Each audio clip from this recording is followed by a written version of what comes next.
The chandelier light caught the crystal flutes as I stood at the edge of the ballroom, smoothing the hem of my navy dress one last time.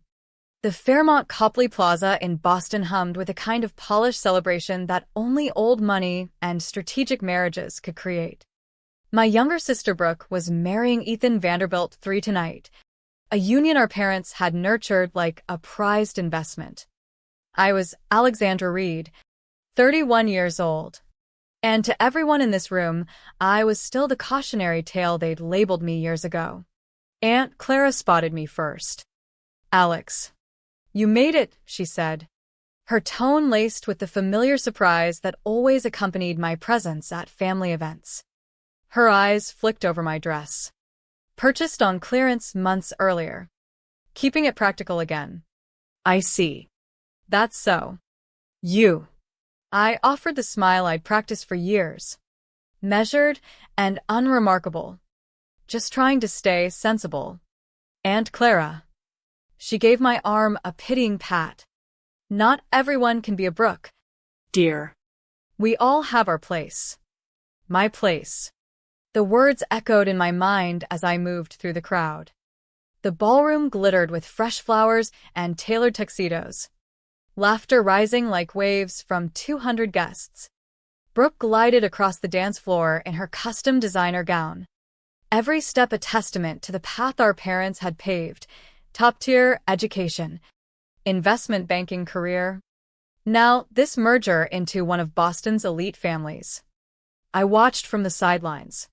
The older sister, who'd chosen differently. Mother intercepted me when the photographer called for family photos. "Alexandra, why don't you check on the catering staff? These shots are just immediate family." Her smile was tight. Efficient. Immediate family. I'd been part of it for 31 years.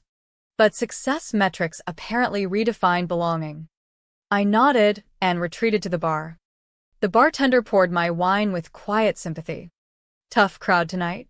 "My crowd," I murmured, sipping slowly. Which makes the distance feel sharper. I found my seat at table 12, the one reserved for distant obligations and overlooked relatives. My place card sat between a cousin's date and one of Mother's book club friends. The seating chart had spoken clearly about my perceived value. Throughout the salad course, the questions came like clockwork. Was I still tinkering with computers? Had I considered finishing that degree? Surely I wanted stability by now. I deflected each one with practiced calm, letting them see only the drifting, unsuccessful version of me they'd constructed over years. Inside, tension coiled tighter. My phone rested against my thigh. A message from my assistant. "Embargo lifts at 9:45 p.m. Eastern." All outlets confirmed. The countdown had begun. The wedding coordinator announced the maid of honor toast. I rose, glass in hand, and walked to the microphone under 200 pairs of eyes carrying varying shades of pity and mild curiosity. Behind me, the projection screen cycled through romantic photos of Brooke and Ethan. "Thank you for joining us tonight," I began, voice steady despite the pulse racing in my veins. As Brooke's older sister, I've watched her chase every goal with determination. Brooke smiled from the head table, relieved I was keeping it light. Our parents nodded approval from their seats. They had no idea the pressure was building toward detonation. I took a slow sip of wine, letting the moment stretch. 23 minutes remained. Soon, the assumptions that had defined me for years would meet their reckoning. And I wouldn't need to raise my voice. The truth would arrive on its own. I finished the brief toast and returned to my seat. But Brooke wasn't finished. She stood gracefully, microphone in hand, her smile radiant with the confidence of someone who'd never faced real doubt. "Thank you, Alex, for those sweet words. And now I'd like to say something about my big sister." My stomach tightened. This wasn't scripted. "Family means everything," Brooke continued, gesturing toward our parents. "And sometimes the greatest lessons come from watching those closest to us." Alex has always been the free spirit in our family. The pause before free spirit carried weight. While I was grinding through finance courses and building my career, She was. exploring options, finding herself. Scattered, nervous laughter rippled through the room. I kept my face neutral. Another sip of wine. 15 minutes left. Brooke's voice gained theatrical flair. I remember when she stepped away from her graduate program. Our parents were crushed. All that promise. Gone for what? Some freelance tech projects. Coding gigs that never seemed to stick. She turned toward me directly. But honestly, I'm grateful. Seeing Alex move between jobs and apartments taught me the importance of commitment, of finishing what you start. The words landed with precision. Guests shifted, caught between discomfort and secondhand embarrassment. Some cousins exchanged glances. Father stared at his plate. Brooke raised her glass. Some people soar. Others remind us why staying grounded matters. So here's to my sister Alex. Thank you for showing me exactly what paths to avoid. Uncertain applause followed. She wasn't done. And Alex, Mom mentioned you're between projects again. Don't worry. Ethan's firm always needs reliable support staff. I could make a call. Ethan nodded generously. Guests murmured approval at the charitable gesture. I smiled. That's thoughtful, Brooke. But she waved it off. Family helps family, especially when someone needs a boost. The clock ticked. 12 minutes. Brooke leaned into the narrative, recounting last year's holiday when I'd taken the bus instead of flying, arriving in worn boots with handmade gifts. Each detail was delivered with mock sympathy that masked superiority. The ballroom absorbed it, confirming the family hierarchy they'd come to expect. I sat quietly, savoring the final moments of their constructed story. 8 minutes remained. The screen continued its slideshow of perfect couple moments. The pressure inside me built like a wave gathering force. Slow and inevitable. No one here knew what was coming.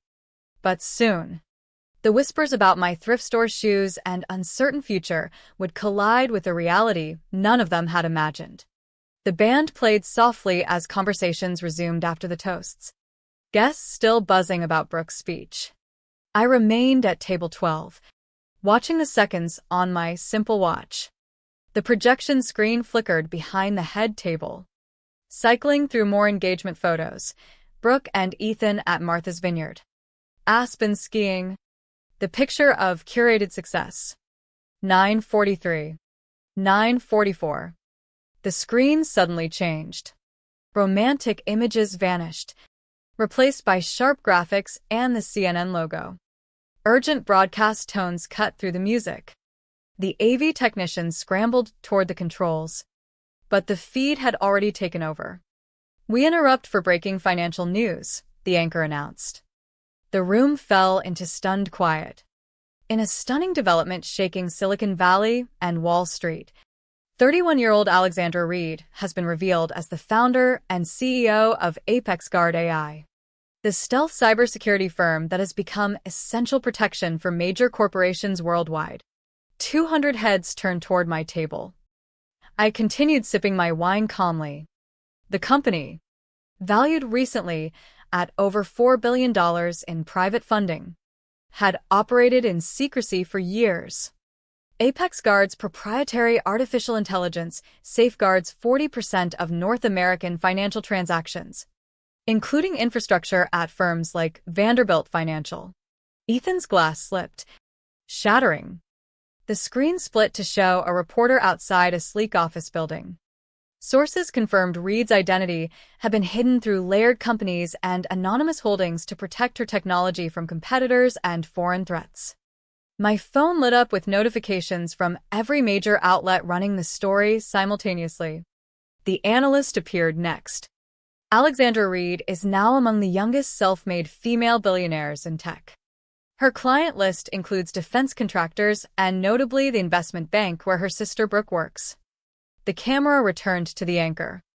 Reed is preparing Apex Guard for its IPO next month, with estimates placing her net worth above $2 billion.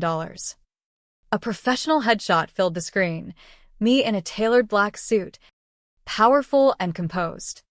The contrast with the woman in the clearance dress was stark, deliberate. The anchor continued. Reed personally holds significant Boston real estate through trusts, including entire buildings in premium neighborhoods purchased quietly over recent years. Mother's face drained of color. She was calculating every past comment about my living situation. Footage from industry events showed me attending under aliases, communicating through encrypted channels, declining acquisition offers from giants to retain control. The anchor paused, receiving new information. Tonight's revelation coincides with a family wedding where Reed was reportedly treated as the disappointment.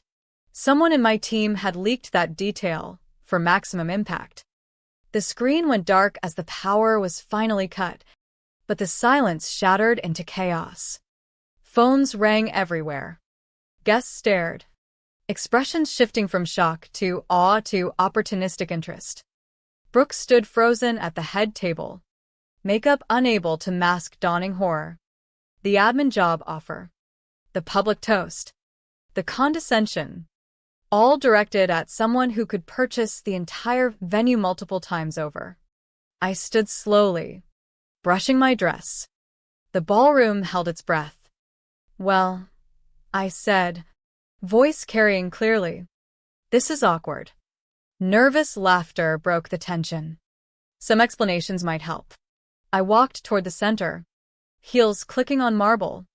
"Brooke, you were right about one thing. I did leave my graduate program, but not because I couldn't manage it. I'd already secured early funding, and building the company demanded more than classroom theory." Father found his voice. "Alexandra, what is happening?" The end of a carefully maintained performance. "Dad." I addressed the room. "When your technology attracts interest from governments willing to steal it, anonymity becomes essential for survival. The struggling freelancer, the uncertain path, the family disappointment. Every detail was intentional cover." I sipped champagne. "The small apartment with issues? I own the building through a holding company.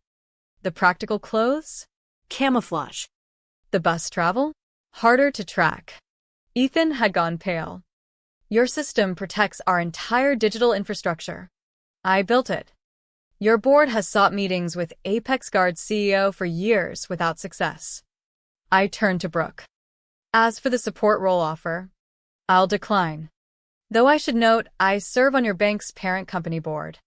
Recent discussions about management redundancies might interest you." The color left Brooke's face. Mother whispered about the holiday gifts, the worn boots.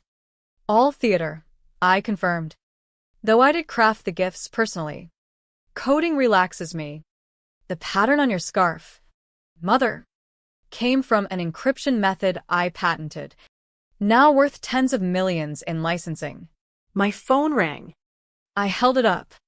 "That's the Secretary of Defense." The Pentagon grows concerned when major contractors make headlines. I declined and surveyed the room, meeting the eyes of every relative who'd patronized me. "You were so focused on looking down that you never truly looked. Why maintain the illusion? Because the family narrative needed a failure to highlight your successes. And you eagerly assigned me the role." Brooke's voice emerged as a whisper. "Why let us believe it?" I laughed softly, without warmth. "I never forced anything. I existed. And you built the story that made you feel superior. The hardest part was enduring family gatherings where my choices were dissected while yours were celebrated." I stepped closer to the head table. "You never asked if I was fulfilled, if I needed anything. A perceived failure's happiness doesn't register when they serve as your cautionary tale." The ballroom remained hushed except for buzzing phones as the story spread virally. "Thank you all," I addressed them finally, "for years of motivation, for reinforcing why secrecy mattered. You performed your parts perfectly. Looking at Brooke and our parents, I added, the real tragedy isn't being underestimated. It's never being truly seen. Chaos erupted. Voices overlapped. Questions flew. Mother rushed forward. Alex. We had no idea. Exactly, I replied. That was the point. Father pushed through. You've been deceiving your family for years? I never claimed poverty or failure. You assumed what fit your preferred narrative. Uncle Richard blustered, pointing accusingly. You allowed us to think you were struggling. I allowed you to see what you wanted. I corrected. There's a difference. Messages flooded in. Perceptions shifting instantly. 15 minutes ago, I was excluded from photos. Now connections were suddenly coveted. Brooke's indignation rose. You ruined my wedding on purpose. You delivered the public judgment yourself 20 minutes ago, I replied. I simply added context. She accused me of being sociopathic. Is it more sociopathic to use family as props for your ego than to finally tell the truth? I clarified for the room. Every achievement was for myself, not to prove anything here. The damage to your assumptions is simply justice finding balance. Ethan stepped forward. You own our residence building? The entire block. Actually, don't worry. I'm not vindictive. But review your lease carefully, especially moral clauses. Brooke's voice cracked. You can't threaten us. I'm informing you of existing terms. Much like your earlier generosity. Mother reached for my arm. You're still our daughter. I stepped back. Now I am. Where was that when I was seated at the margins or excluded from moments that mattered? The wedding coordinator approached nervously. MS. Reed. We had no idea. That's precisely why I never said anything. True respect isn't reserved for revealed status. Security from my team arrived at the entrances, responding to the news. I need to go, I announced. Revealing yourself as a high-profile figure creates risks. Alex. Wait. Father's authoritative tone rang out. We need to discuss this as a family. I paused at the word. Let's discuss how this family assigns worth based on conventional milestones and dismisses its own when they don't match. Let's discuss never asking about happiness or fulfillment because a failure's inner life doesn't count. The ballroom felt frozen. Assumptions shattered. Congratulations on your marriage. Brooke. The stories will certainly circulate. I walked toward the exit, my team forming a protective circle. Behind me, the remnants of their perfect evening lay in ruins among spilled champagne and designer linens. The last voice I heard was Brooke's. Broken. She planned everything. Yes, I had.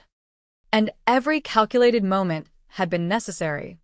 In the convoy of SUVs moving through Boston night, I exhaled fully for the first time. Marcus, my security head, handed me a tablet with real-time coverage. The story trended globally, the wedding angle amplifying it. Phone footage of Brooke's toast paired with the reveal had gone viral, spawning memes rapidly. My family phone buzzed constantly. Mother's messages pleaded misunderstanding. Father's demanded I think of Brooke. Brooks accused me of sabotage. I had them all deleted. Destroy it, I told Marcus. The new one is ready. We arrived at my actual residence, a Back Bay penthouse acquired quietly. James, my assistant, waited. Challenging evening? Freeing, I corrected. Status. Interview requests flooded in. Stanford sought a commencement speech. Family contact attempts numbered in the dozens. Already blocked. One creative try via an old teacher earned a note of amusement. In the minimalist penthouse overlooking the common, the contrast to my former cover life was absolute. I poured aged Macallan and stood at the windows. Somewhere, the Fairmont remained in turmoil. James updated, Ethan's board had convened emergency session upon realizing their infrastructure depended on the woman they'd indirectly insulted. Triple the renewal terms, I instructed. Let them feel the leverage. James mentioned a video from the wedding aftermath. Brooke in distress. Guests deleting posts. Photographer realizing exclusions. Lauren's social media faced backlash for past comparisons. A flicker of recognition passed through me. Not guilt, but acknowledgement of irreversible change. Then I recalled the toast. Years of accumulated diminishment. Send flowers with a note. Best wishes on your new chapter. James called it cold. It's honest closure. My PR head reported family comments to media still painting me as troubled. No response. Let actions define them. I raised my glass to the city lights.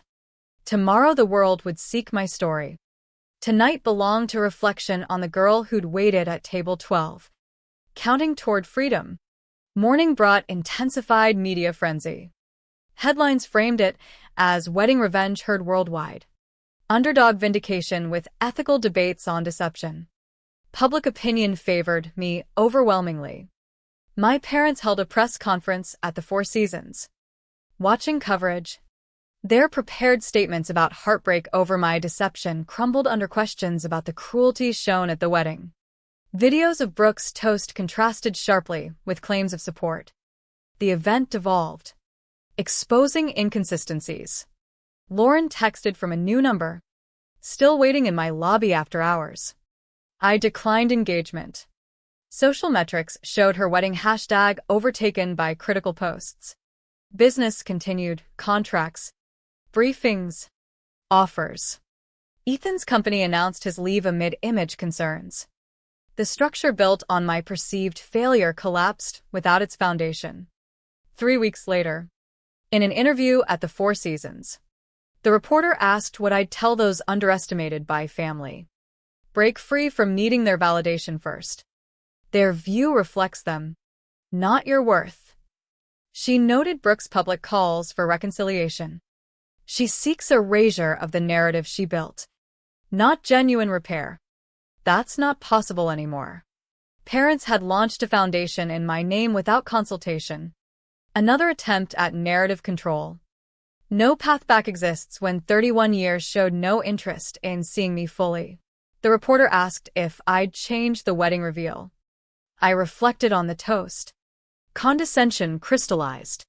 Then the freedom of visibility. I'd have smiled sooner.